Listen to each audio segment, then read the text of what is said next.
Hello, Vetox. I want to talk a little bit today about being a grunt. What is a grunt? A grunt is a soldier that overcomes misery. A grunt is a person that, when you stick them in the most horrible, hostile environments, he doesn't complain. Some people, they can't live. They have to live in an environment that has comforts. And a lot of my career, you know, uh, if you put together all my deployments, all those months, all those years, you compress them together. It's over 5 years straight. If you compress it all together, I've been on 6 deployments. So don't you think that during these deployments, or even in my military career, because you have to train up for deployments, you have to train up. You got to go to either NTC in California or JRTC in Louisiana. And trust me, you're living out there with the bugs and the heat and the scorpions. I remember in Afghanistan, there was one time where we would go out, and I kind of told the story about this when we went out for 20 days straight into the mountains. And you sleep on your, I used to sleep with my body armor. My body armor used to be my pillow. I remember I used to just lay on the ground. There was no mattress. There was no cot. There was no nothing. Sleep on the ground. I used to sleep on the hood of the Humvee. And I used to pull up my body armor, after my sleep at night in the morning. And there'd be scorpions under it. So you get all these things crawling all over you. You're gonna have things. I remember guys getting waking up with big old bug bites on their face. You're just all swollen. They got bit by a camel spider or something. So there's always these ordeals that you have to push through. Well, injuries. I've had my share of injuries. Both my ankles, they roll easy. So when you're running, you get twisted ankle, you don't stop and say, wait a minute, I can't keep going. You just hobble back on that foot the way it's supposed to be and keep going. You don't care if it you know what I'm saying? You get used to it. I have broke my shoulder in airborne school and broke a bone. Broke a bone, messed up some tissue. And I did get surgery. But guess what? I didn't get surgery right away. I didn't get surgery till about 3 years later. And the only reason why I got surgery is because during my first deployment, I found it really hard to throw the grenade because the bone had broke. When it grew back, it grew into this spike. It was digging into my meat, and so every time I would try to throw, it was just there was this hook of bone that was digging into me. But like I said, you don't think about it. You push past it, and that's what makes you a grunt.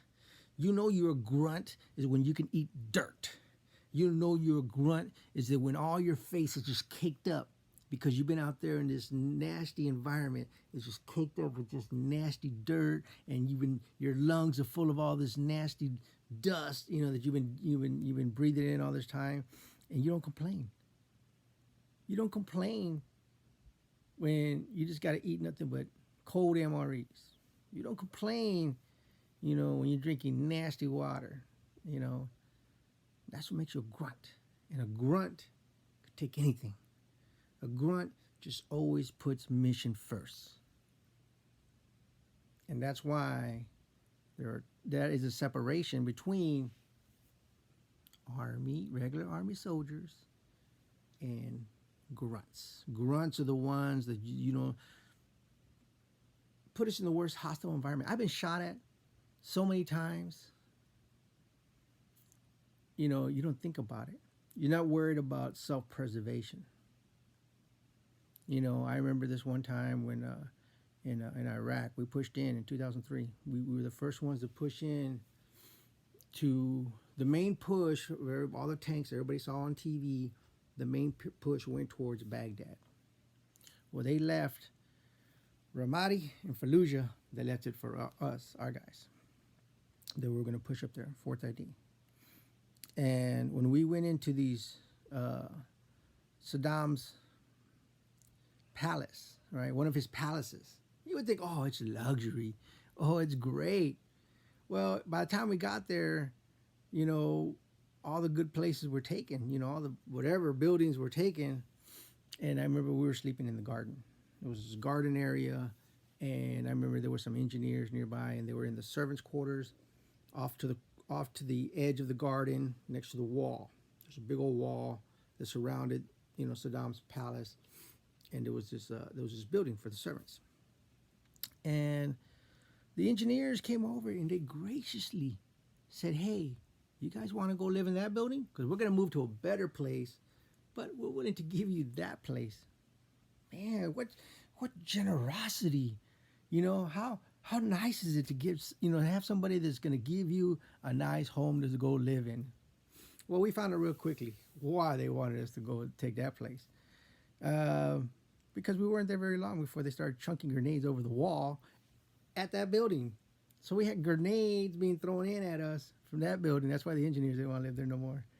And I remember, you know, one of our guys pulled our grenade. You know, after they threw their grenade, we're going to throw our grenade. So he threw over the grenade. But nothing happened. Must have been a dud. All right. So the next morning or next day, we go outside the wire. We're going to go get that grenade. We want to see what happened. Why didn't it go off? You know, if it's a dud, got to get rid of it or something, right? We don't want them throwing that at us. No, it ended up on the grenade, you have the pin. But around the side of the grenade is a little safety gadget you got to pull off first. Right? You got to flick it off and then pull a grenade. Otherwise, it's a secondary safety. So what happened was the guy that threw it didn't take that part off. He just threw it. He just pulled the pin and threw it, but it was still being held by that secondary safety. So he goes over there. He picks it up, and as soon as he picks it up, blink, the little safety went off, and he threw it. You know, so of course everybody there, they think we're under attack again. But you know, it was just one of our it was us. You know, so on top of this building, because there's a big tall wall, and you really can't see over the wall. We don't have ladders. So I decided, you know what, I'm gonna make a ladder. So I found all these crates, you know, or not, yeah, wooden crates, wooden pallets. That's what they were, pallets. So I found a bunch of pallets, and I had a hammer, and I took apart parts of the pallet, and I used the same nails, and I hammered together, and I made a big old ladder, and I went on top of this building, right? So now we can go on top of the building, we can see over the wall, and we can see this little village off in the distance. So one day I'm up there, and all of a sudden, soup! I hear a whiz, soup. Okay, where's that coming from? So I'm looking out, and I see the village, and I see all the people scattering. So I know that's where the fire's coming from. What I don't see is I don't see the gunman. He's inside the building, and he's shooting at me. And he's getting so close that he's within, I could hear it, like the bullet going like right here by my face. And then three of them. So then my guys come up, and they're like, "Hey, why aren't you shooting? Why aren't you engaging these guys?" Because I didn't want to shoot just randomly. You know what I'm saying? I want to identify my target. If it's, you know, if somebody can identify, I'm gonna go ahead and engage that target. So sometimes, you know, I'm a grunt, right? I don't fear death. I don't fear death because what's going to happen when you die? You know,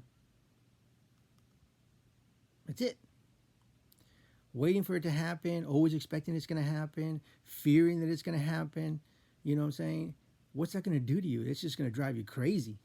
So you have to like go in this mind frame of like, just, I don't know, you got to pull up that courage. It's the courage thing, you know. It goes back to the courage.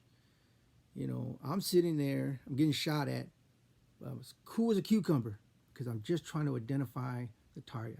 I never did see the target. I didn't disengage, you know what I'm saying? But a lot of people, it's hard to get into that mind frame. Well, in one of my other deployments, that was my first deployment. On my third deployment, yes, third deployment, which was back in Iraq. This was already, I think, somewhere around 2007, somewhere around there. You know what I'm saying? So we push up into this. There's a they call it the mini Tet offensive. And in Vietnam, they had the Tet offensive, big old, firefights break out everywhere. I mean, they're just trying to take over the bases, and everybody's just total chaos.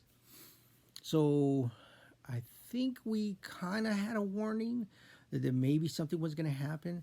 Well, what happened was we had the base, and then we had decided we were going to set up outside the base. We're going to set up in a house. We took over a house in enemy territory. This area was so bad. One time we came under attack. Artillery, artillery was just, we thought we were under attack, but it wasn't us. Is what it was the special forces had gone into this neighborhood, like a block away from us, and they were going after some bad guys.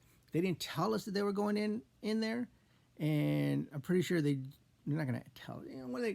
Special forces do whatever they want to do, but they had what it was called Puff the Magic Dragon. Puff the Magic Dragon is an airplane so we jump out of C-130s, those old propeller planes. But what they did is they took one and they converted it, and they put a bunch of the big guns on it. So what it would do, it would circle the area, and when the special forces wanted some firepower, they would call on the Puff the Magic Dragon, and big artillery round, blowing it all up. So that's how we found out that this is a hostile environment that we're going in. Even special forces are going in after these guys. So one day, I was pulling my shift. My shift was, we do 24-hour shifts. So you're up for 24 hours. You're there basically monitoring the operation center. And so I finished my shift. Now I'm getting ready to go to bed. Now there's firefights going on. You can hear firefights going all over the place. I'm trying to fall asleep while listening to all this. I'm still gonna go to sleep. You know what I'm saying? A grunt is when you're time to go to bed, you can sleep on a rock. It doesn't matter. You can sleep around whatever distractions are going on. So I got word that we had sent out some quick reaction forces. They got pinned down. All right. They sent out one, and then they sent out another one. The other one got, so everybody's kind of preoccupied. But we still got to support the local Iraqi forces, right? So the Iraqi forces out there trying to fight this battle.